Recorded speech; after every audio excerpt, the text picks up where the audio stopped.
오늘은 이제 와서 아침 식사를 먹으라 라는 제목으로 말씀을 나누겠습니다. 제자들이 밤새 물고기를 잡고 허탕을 치지요. 그래서 제자들은 그 어느 시간대보다 그 어느 날보다 피곤합니다. 여러분 더군다나 제자들이 물고기 하나를 잡지 못했으니 그것도 3년 만에 다시 본업으로 복귀해가지고 이들이 허탕을 쳤으니 생각해 보십시오.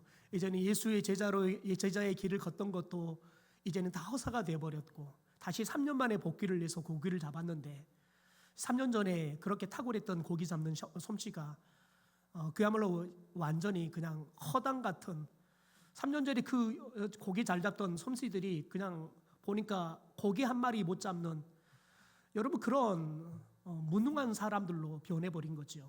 그러니까 제자의 길도 이제는 끝나버린 것처럼 보이고 어부의 길도 복귀해서 보니까 이제는 어부의 길도 이게 우리 길이 맞나라는 의구심이 들 정도로 그물을 넣었더니 하나도 고기를 못 잡는 그야말로 제자들은 실패를 한 자신들의 인생이 완전히 실패자 중에서 실패자의 인생을 걷는 것 같은 여러분 그런 절망감이 몰려오는 아침입니다.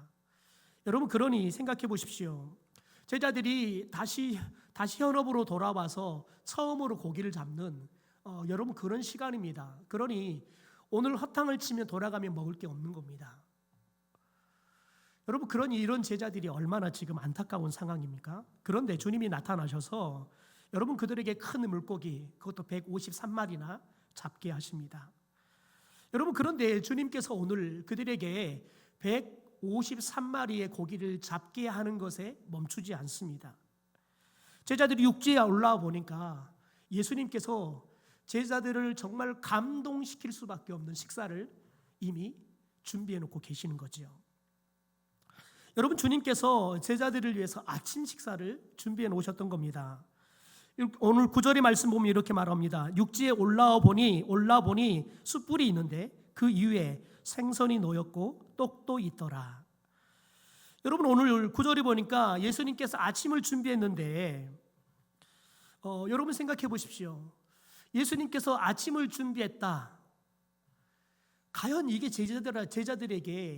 제자들이 여러분 걸어왔던 그들의 여러분 삶과 과연 어울리는 식사냐는 거예요. 여러분 예수님이 십자가에 못 박아 죽을 때에는 예수님 모른다고 부인하고 저주까지 해버리고 도망갔던 제자들 아닙니까? 심지어 예수님이 부활하시고 난 다음에 내가 부활했다는 것들에 대해서 제자들에게 무려 앞에 2번이나 보여줬습니다. 심지어 첫 번째 보여줄 때는 없었던 도마는 내가 보지 않고서는 믿을 수가 없다고 큰 소리를 쳤던 여러분 그런 도마 아니겠습니까? 그런 도마에게도 이제 보여주시고 여러분 예수님이 부활했다는 것을 제자들에게 모두에게 가장 의심했던 도마조차도 이제는 부활에 대해서 믿을 수밖에 없는 그런 영적인 경험뿐만 아니라 실제적인 삶의 경험을 하게 하셨습니다. 여러분 그러면 제자들이 예수님이 부활한 것을 그들이 경험했어요. 더군다나 예수님이 말씀한 대로 그들이 예수님이 부활했다는 것을 여러분 그들이 확실하게 경험했단 말이죠. 예수님이 부활에 대한 이야기, 예수님이 십자가의 죽으심에 대해서 예수님이 다시 3일 만에 부활할 것이라에 대한 이야기에 대해서 여러분 그들은 믿지 않았어요. 왜요? 그들은 예수님이 누구에게도 죽음을 당하지 않을 수 있는 전지전능하신 분이라는 것을 알았기 때문에 그렇습니다. 여러분 그런데 예수님이 죽는다? 믿을 수가 없지요. 더군다나 예수님이 죽었는데 3일 만에 살아난다? 그들의 상식과 그들의 지식으로는 이해할 수 없는 예수님의 말씀이었습니다. 그래서 예수님의 말씀을 들었지만 믿을 수 없었습니다.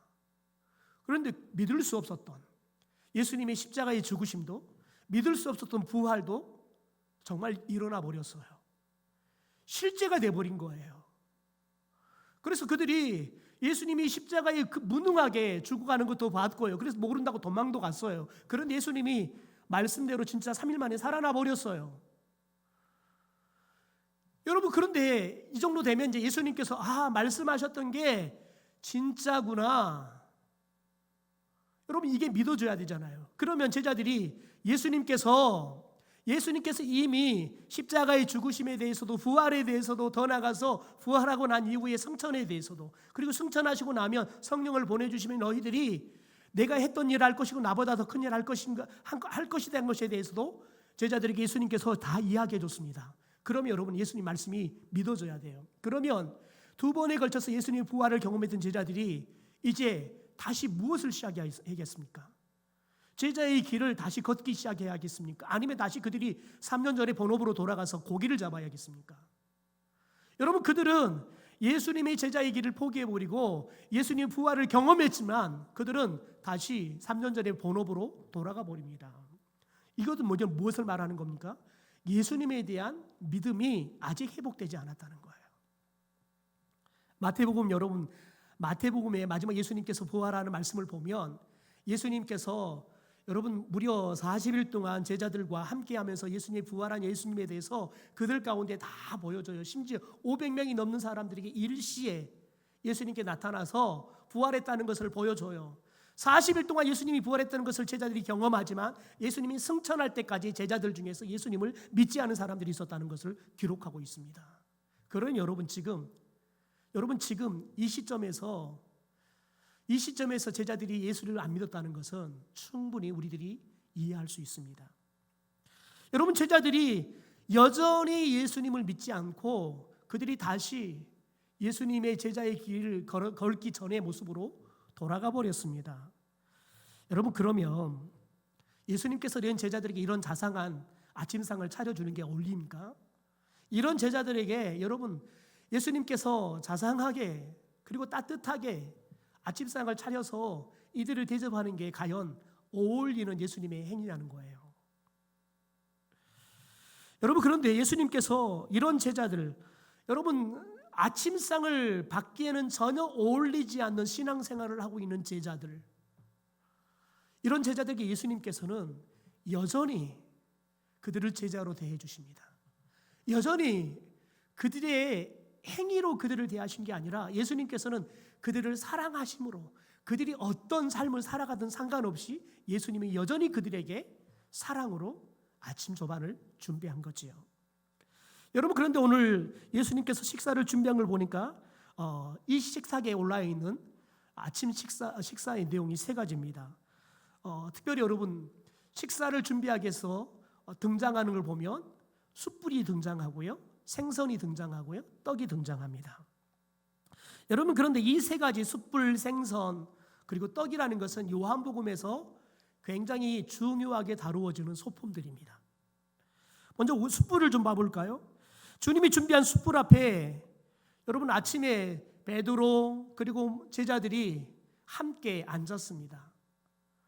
여러분, 그 제자들 중에서 베드로는 지금 머리끝부터 발끝까지 바닷물로 흠뻑 젖어 있습니다.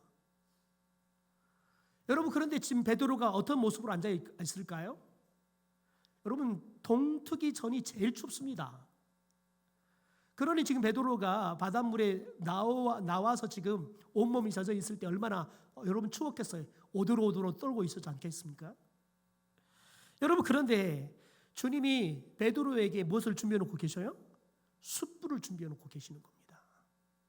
여러분, 베드로는 예수님을 보는 것도 한편으로는 반갑지만 한편으로는 부끄러운 거예요. 그런데 예수님이 숯불을 준비해 놓고 계시는 겁니다. 여러분, 숯불을 본 순간 베드로는 언제가 떠오르겠어요? 여러분, 숯불 앞에 추운 손을 여러분 불에 쬐고 있다가 제사장의 여종이 너도 저와 함께 있던 제자 아니냐 물으니까요, 모른다고 부인하고요, 예수님을 저주까지 했잖아요. 자신이 예수님 모른다고 부인하고 저주까지 했던 그 숯불 앞에서 이 자신의 죄가 가장 먼저 떠올랐을 거예요. 여러분, 베드로로 하여금 이 숯불은 자신의 죄가 다시 한번 죄로 상기되게 하는 역할을 하는 겁니다. 여러분, 그런데 이 숯불은 베드로의 죄를 다시 상기시키는, 그게 얼마나 큰 죄였는가를 깨닫게 하는 역할만 하는 게 아닙니다. 여러분, 밤새 그 추운 곳에서 여러분 고기를 잡느라 고생했어요. 더군다나 예수님이라는 것을 알아보고는 여러분 베드로가 바다에 뛰어들어서 벗고 있던 겉옷을 입고 바다에 뛰어들어요. 베드로가 참 머리는 굉장히 나쁜 것 같아요. 여러분 그런데 생각해 보십시오. 지금 겉옷까지 다 젖어 있습니다. 그런데 여러분 이 숯불은 베드로의 죄를 떠올리기도 하지만 이 추운 베드로, 그래서 벌벌벌 떨고 있는 이 베드로의 온 몸을 따뜻하게 감싸주는 예수님의 사랑인 거예요. 예수님이 얼마나 그를 사랑하는지 여러분 말하지 않아도 베드로는 이 숯불을 통해서 예수님의 사랑을 느끼는 거예요. 왜요? 숯불 앞에 섰는데 자신의 죄가 발견돼서 부끄럽지만 동시에 온몸이 따뜻해짐을 느끼는 거예요. 여러분 자신의 감정과 상관없어요. 베드로는 여러분 죄가 느껴져요. 그런데 여러분 죄가 느껴지는 동시에 예수 그리스도의 따뜻한 사랑이 이 숯불을 통해서 경험되는 거예요. 여러분 말씀이 바로 그렇습니다. 말씀이 이 숯불 같은 역할을 합니다. 여러분 말씀이 우리에게 들리잖아요. 그러면 말씀은 우리의 죄를 고발합니다. 여러분 그런데 말씀은 우리의 죄만 고발하는 것이 아니라 말씀은 우리를 위로합니다. 말씀은 우리에게 예수 그리스도의 사랑을 우리에게 느끼게 해주죠. 너희가 아직 죄인 되었을 때, 너희들이 용서받을 수 없는 죄인이었을 때 예수님은 우리를 사랑함으로 오셨다는 거예요. 여러분 우리가 말씀을 보면 우리의 죄에 대해서 낱낱이 고발하지만 동시에 말씀은 우리에게 그리스도의 사랑을 느끼게 해요. 때로는 위로를 주고요, 때로는 여러분 우리의 몸을 따뜻하게 해주세요. 여러분 그래서 우리가 주님의 사랑을 새롭게 경험하게 하는 거예요. 두 번째, 여러분 생선과 떡을 예수님이 준비하는데요, 여러분 특별히 생선과 떡 하면 제자들에게는 무엇이 떠오를까요? 요한 6장에서 예수님께서 오병의 기적을 일으켜 주셨잖아요. 오병의 기적을 일으킬 때 여러분 예수님께서 굶주린 그들에게 먹을 것을 주셨죠. 여러분 떡 5개 물고기 2마리로 5,000명을 먹이시는 이 사건은 제자들 모두에게 강력한 예수님의 사랑과 감격이 됐어요. 여러분 심지어 군중들은 예수님을 왕으로 삼고 싶을 만큼 여러분 이것은 감동적인 사건이었어요. 여러분 제자들에게 그때의 감동이 다시 떠오르는 거예요. 밤새 고기 잡느라고요 허기 졌어요. 그런데 여러분 생각해 보세요. 밤새 고기 잡느라 허기가 졌는데, 그럼 여러분 일 끝냈으면 먹을 게 있으면 그래도 여러분 배는 고파도 마음은 고프지 않아요. 그런데 제자들은 배도 고프고요 마음도 고파요. 그런데 예수님께서 그런 제자들에게 생선과 떡을 준비하시면서 예수님께서 그들에게 오병의 기적을 여러분 베푸셔서 그들이 굶주릴 때, 그들이 하루 종일 말씀 듣고 피곤하느라고 있을 때, 지쳐 있을 때 여러분 그들을 여러분 배불리 먹이시고 그들의 여러분 지친 마음들을, 지친 몸들을 다시 회복시켜 주셨던 그 예수 그리스도의 여러분 사랑을 다시 한번 재확인하는 시간이 된 거지요. 여러분 베드로를 비롯한 제자들의 잘못에 대해서 예수님은 단 한마디의 말씀도 하지 않습니다. 여러분 그런데 주님께서는 절묘하게 숯불 그리고 식탁을 준비하셔서 여러분 제자들의 잘못에 대해서 여러분 어떤 말보다 어떤 매보다 더 예리하게 제자들의 죄를 지적하세요. 그런데 여러분 제자들이 예수님이 지적하시는 여러분 그들의 죄에 대해서 지적하시는 예수님의 그 제스처가 제자들에게 여러분 기분 나쁘고 자신들의 죄를 드러내는 게 아니라 오히려 감동이 되는 거예요. 그들의 죄들을 예수님께서 직접 대놓고 야 너희들 어떻게 그럴 수 있느냐, 너희들이 어떻게 그런 말을 할 수 있고 너희들이 어떻게 그런 행동을 할 수 있냐, 예수님은 말 한마디 안 씁니다. 여러분 그런데 숯불을 통해서 여러분 식탁을 통해서 제자들의 죄를 그들 스스로가 제가 죄인 것을 알게 하는 거예요. 그들 스스로가 그들의 죄에 대해서 하나님 앞에 예수님 앞에 드러내놓고 회개하지 않으면 안 되도록 여러분 그들을 죄를 고발할 뿐만 아니라 그들이 감동해서 동시에 여러분 그들이 주님 제가 이렇게 잘못했는데 저를 용서해 주십시오 말하지 않아도 주님께서 자동으로 그들이 여러분 그들을 내가 사랑한다고 용서한다고 예수님께서는 자연스럽게 이 숯불과 식탁을 통해서 메시지를 전하는 거지요. 여러분 생각해 보십시오. 제자들은 예수님이 가장 애로울 때, 여러분 가장 처참할 때 제자들은 예수님 버리고 도망갔어요. 그런데 여러분 예수님은 제자들이 가장 굶주리고 처참할 때 다시 본업으로 돌아가면 그래도 먹고 살 길이 있을 거라고 생각했어요. 그래도 본업으로 돌아갔는데 첫 조업 나가 보니까 3년 전에 그 어부가 아닌 거예요. 여러분 그러니 생각해 보십시오. 얼마나 절망적입니까? 그런데 그런 절망적인 제자들에게 예수님께서는 여러분 풍성하게 아침 식사를 차려서 대접하는 거예요. 여러분 그들이 주님 없이 그들만 가면 굶주림이에요. 아무리 그들이 탁월한 여러분 능력을 갖고 있어도 주님이 함께하지만 그 능력이 허사라는 걸 그들이 깨달아요. 그러나 여러분 헛발걸음하고 왔는데 주님이 함께하니까요. 여러분 분명히 그들은 헛발걸음하고 아무것도 없는 상태로 왔는데 여러분 주님이 함께하니까요. 여러분 주님의 말씀만 순종해도요. 주님이 그들의 배에 타지 않아도요. 주님의 말씀을 따라서 그물만 던져도요. 그들은 여러분 풍성하게 되는 은혜들을 경험하는 거예요. 더군다나 왔더니요. 이미 주님은 그들이 수고해서 생선을 여러분 다듬고 여러분 숯불을 밝히고 그래서 여러분 음식을 준비하지 하는 수고를 하지 않아도 넉넉히 먹을 수 있도록 주님께서는 그들에게 준비해 주신 거예요. 여러분 그게 주님이 사랑이고 용서로 그들을 배려하시는 주님의 손길인 거예요. 여러분 그러면서 주님이 뭐라고 말합니까?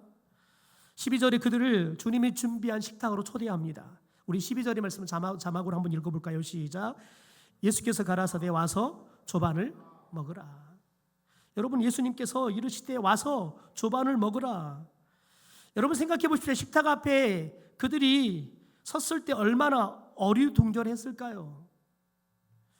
우리들의 필요를 어떻게 아시고 주님께서 이렇게 미리 준비해 주셔서 채워주시는 걸까요?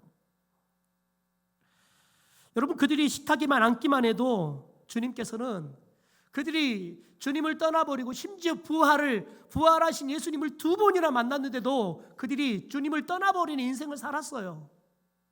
그런데 주님은 그런 그들을 위해서 주님께서는 아침상을 준비해서 친절하게 초대하는 거예요. 그래서 여러분 밤새 지쳐버린 제자들을 회복시키는 겁니다. 그들의 마음도 회복시키시고 여러분 그들의 삶에 여러분 비전을 잃어버렸는데 다시 그 비전도 회복시켜 주시는 거예요. 여러분 그런데 주님께서는 이런 식탁을 제자들만을 위해서 준비하지 않습니다. 오늘 저와 여러분을 위해서도 주님은 식탁을 준비하신 줄 믿습니다. 여러분 우리들이 이 땅에 살느라고 우리들이 정말 수고하고 애쓰고 고생하다가 우리가 주님의 천국의 식탁 가운데 초대받아서 나아가 보면 여러분 우리가 상상할 수 없는 식탁을 우리를 위해 주님은 이미 준비하고 계신 줄 믿습니다. 저와 여러분이 어떻게 살았느냐 주님은 따지지 않습니다. 야 너희가 어떻게 내가 그렇게 큰 은혜를 줬는데 너희들이 어떻게 그렇게 살다가 왔느냐. 여러분 주님은 우리에게 따지지 않습니다. 우리가 어떻게 살았든 우리가 잘 살았든 못 살았든 우리가 열심을 내었든 우리가 때로는 열심을 내다가 지쳐서 나 더 이상 주님 일 안 하렵니다 포기했든 여러분 주님은 우리를 그냥 사랑하십니다.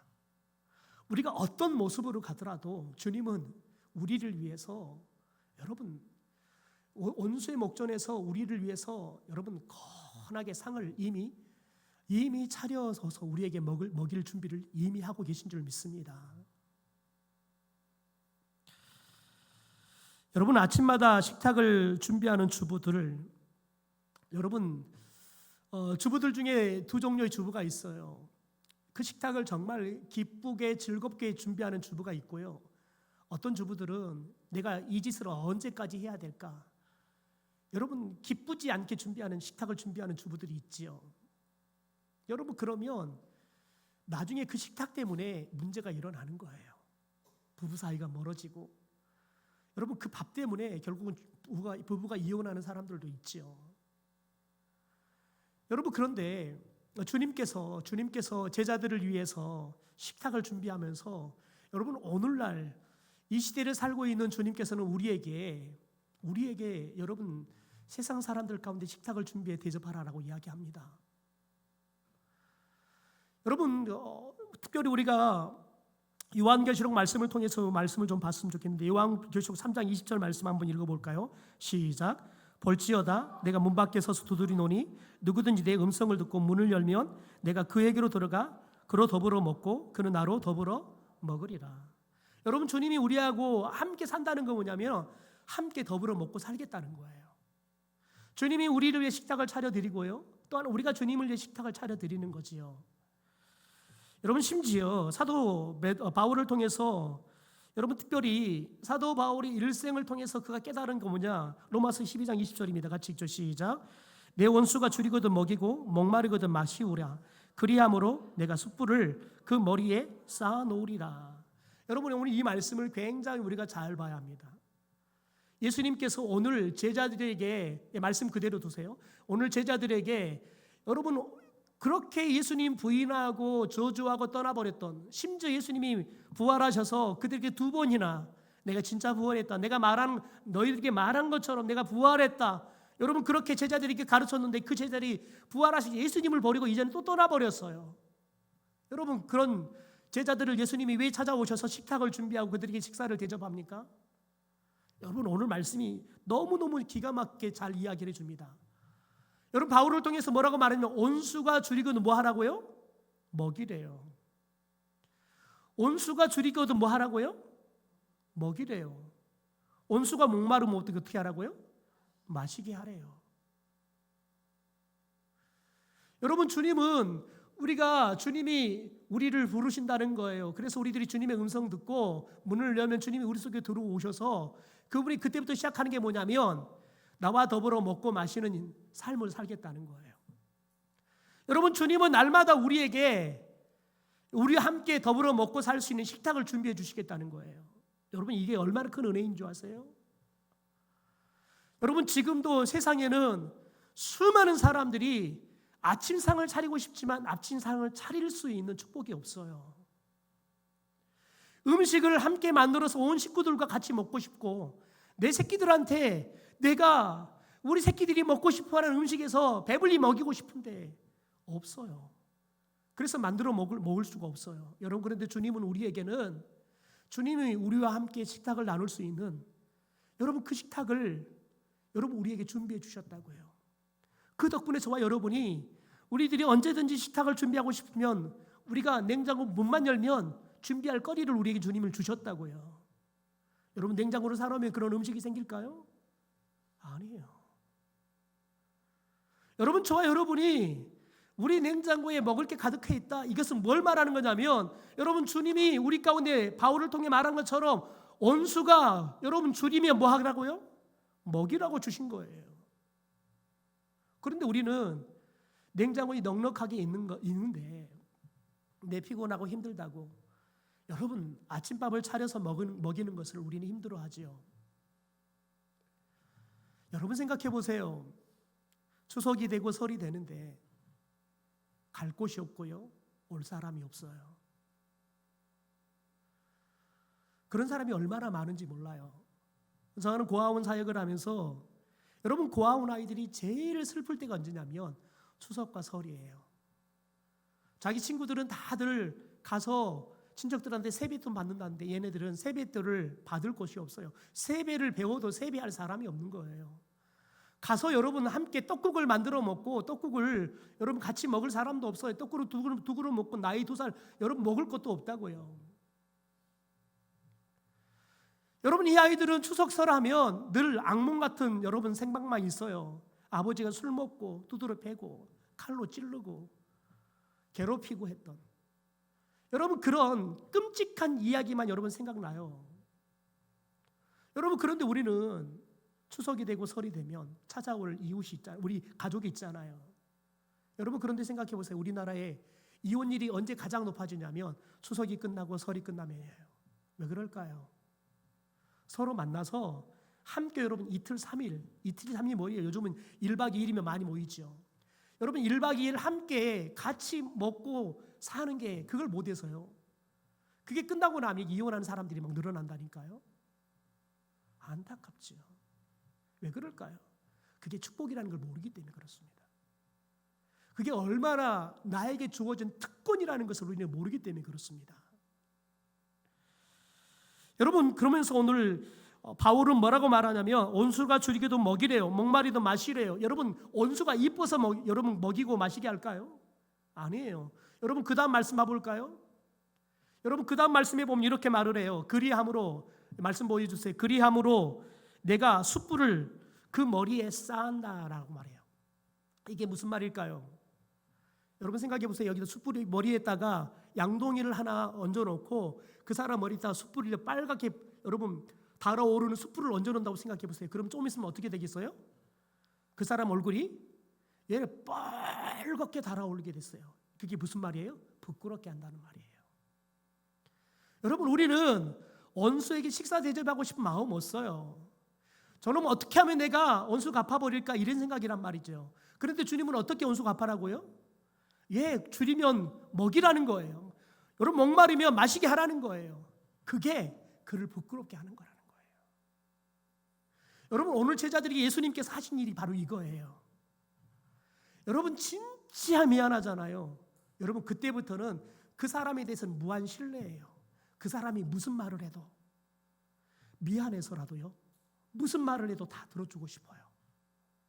여러분, 주님은 오늘 자신을 배반하고 부인의 벌을 떠났던 심지어 두 번이나 부활하신 예수님을 보여줬는데 그 주님을 버려버리고 다시 그들의 삶의 자리로 돌아가 버렸던 이 제자들을 찾아오셔서 주님이 용서해 주시고 사랑해 주시지만 동시에 그들을 어떻게 하는 거예요? 네, 배고픈 그들을 대접함으로 부끄럽게 하는 거예요. 여러분, 우리가 죄에 대해서 주님이 지적하면 우리는 죄에 대해서 부끄러움을 느껴야 돼요. 그럼에도 불구하고 내가 이렇게 내 죄에 대해서 부끄러운데 고개를 들 수 없는데 그런데 주님은요, 고개 들 수 없는 나를 안아주세요. 용서해 주세요. 사랑해 주신다고요. 여러분, 그럴 때 주님의 사랑이 얼마나 크고 위대하고 깊은 사랑인지 모르는 거예요. 여러분 자식들이 내가 시집 장가 가서 애를 낳고 키워보니까요, 그제서야 내가 우리 엄마한테, 내가 우리 아버지한테 얼마나 못된 말들을 했고 얼마나 못된 행동을 했는지 그때서 깨달아져요. 여러분, 그때부터 진짜 효도가 나오는 거예요. 그때부터는요, 우리 엄마가 위대하게 보여요. 우리 아버지가 대단한 아버지로 보이는 거예요. 그때부터는 아버지에게, 어머니에게 여러분 하는 선물이 똑같은 선물이어도 마음이 달라요. 왜요? 내가 애를 낳아서 키워보니까 세상에 내가 이런 새끼도 내가 이렇게 못 키우겠는데 세상에 나 같은 꼴통을 우리 엄마로 우리 아버지는 어떻게 용서하고 나 이렇게 키웠을까? 여러분, 그게 깨달아지잖아요. 그러면 내 과거에 내가 어머니에게, 내가 아버지에게 했던 행동들, 말들이 너무 부끄럽게 느껴지는 거예요. 여러분, 그때부터 그러면 어머니의 사랑이, 아버지의 사랑이 완전히 달리 보이는 거예요. 여러분, 그러면 여러분 그때부터 나도 내 부모를 사랑하는 것, 내 자식을 사랑하는 게 달라지는 거예요. 여러분, 그러므로 저와 여러분이 주님이 오늘 우리 가운데, 여러분의 냉장고 가운데 먹을 게 있다. 여러분, 주님은 여러분에게 뭐라고 냉장고 채워주신 거예요? 첫째는 여러분의 가족들과 함께 배불리 먹으라는 거예요. 더 나아가서는 여러분, 우리의 원수조차도, 여러분 원수이지만 그러나 이웃인 우리의 여러분 이웃에게 나누며 살아라는 거예요. 여러분, 그게 하나님의 성도에게, 교회에게 주신 사명인 거예요. 제가 지난 토요일 날은 약속이 있어서 평화동 가서 식사를 하러 갔는데 주차하다 보니까 평화동에 함께하는 교회가 있는데 거기는 낮에 그 지역에 있는 사람들이 식사를 대접하더라고요. 어르신들이 거기 가서 식사를 걸게 드시고 나오는 거 보니까, 이쑤시고 나온 거 보니까 아마 갈비탕 드시고 나오시는 것 같아요. 여러분, 그런데 그분들이 나오시는데 얼굴들이 다 환해져서 나오는 거예요. 여러분, 그분들한테 교회 오라 그래서 목사님이 정말 멋들어진 아주 은혜 가득한 설교 1시간에 있으면 그런 얼굴 하고 나올까요? 여러분, 그런 얼굴 하고 나올 사람 몇 안 될 거예요. 그런데 여러분 그들에게 먹을 거 배불리 먹여주니까요. 나오는데요. 이빨 주시면 나오는데 다들 행복해가 나오는 거예요. 왜요? 여러분 한 그릇의 밥이지만 그들은 그 밥을 통해 뭘 느껴요? 사랑을 느끼는 거예요. 여러분 최소한 밥맛이라도 느끼고 나오는 거예요. 야, 잘 먹었다. 여러분 잘 먹었다. 여러분 밥맛이라도 느끼면 여러분 때려주는 밥맛이 사랑인 거예요. 여러분 그러므로 저와 여러분이 늘 냉장고를 볼 때마다 여러분이 무엇이 보여야 돼요? 주님이 왜 우리 냉장고를 이렇게 가득가득 채워주셨을까? 여러분 우리들이 그거 하지 않잖아요. 그러면 날마다 할 일이 뭐냐면 때만 되면 버리는 일이에요. 그러면 남편들한테 또 구박 듣잖아요. 맨날 왜 냉장고에 있다가 다 쪄놨다가 썩어가지고 버리냐고 맨날 그런 이야기 듣잖아요. 왜요? 여러분 썩어서 버리는 게 있으면 우리 가족들에게 나누어야 될 것, 더 나가서 우리 이웃들에게 나눌 것을 안 나눈 거예요. 여러분 우리가 나누면 부족해요. 여러분 경험해 보십시오. 여러분의 냉장고가 비어가잖아요. 하나님은 정말 최고의 곳으로 채우는 것을 여러분이 경험하실 거예요. 그러므로 여러분 오늘 우리가 주님께서 제자들을 위해서 아침 조반을 준비하시는 야 너희들 이제 와서 먹어라 이 말이 무슨 말이에요? 내가 이제 너 용서하마. 내가 이제 너희들을 더 사랑하마. 주님이 말씀하신 거예요. 이제 너희들 밤새 고생했는데 와서 좀 쉬어라. 여러분 그들 가운데 힘을 주시는 거예요. 여러분 그러므로 저와 여러분이 아침을 먹을 때마다 주님이 우리에게 베풀어 주시는 여러분 그게 아침상으로 보일 수 있어야 돼요. 이제 와서 조만 먹어라. 여러분 이게 주님의 음성으로 들려야 된다고요.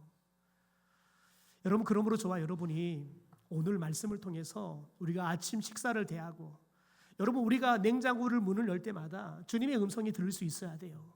동시에 우리가 누군가에게 여러분 주님이 말씀한 것처럼 굶주린 사람이 여러분 보여야 되는 거고요. 목마른 사람이 보여야 되는 거예요. 여러분 그럴 때 우리가 말씀을 따라서 응답하는 삶을 살 수 있는 거예요. 여러분 오늘 말씀을 잘 들어도 여러분 노트에 열심히 기록해도 여러분이 냉장고를 봤는데 아무런 감격이 없다. 그런 말씀은 여러분에게 생명의 말씀이 아니에요.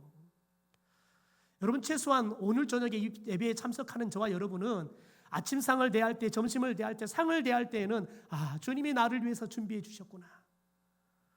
여러분 우리의 냉장고에 먹을 게 있으면 주님이 우리를 위해서 이렇게 더불어 먹으시려고 준비해 주셨구나. 여러분 가족들과 먹었는데도 남는다. 여러분 주님이 굶주리는 온수에게 나누라고 우리 가정에 이렇게 넉넉하게 주셨구나. 여러분 이 하나님의 메시지가 들릴 수 있는 저와 여러분이 되기를 주님의 이름으로 축원합니다.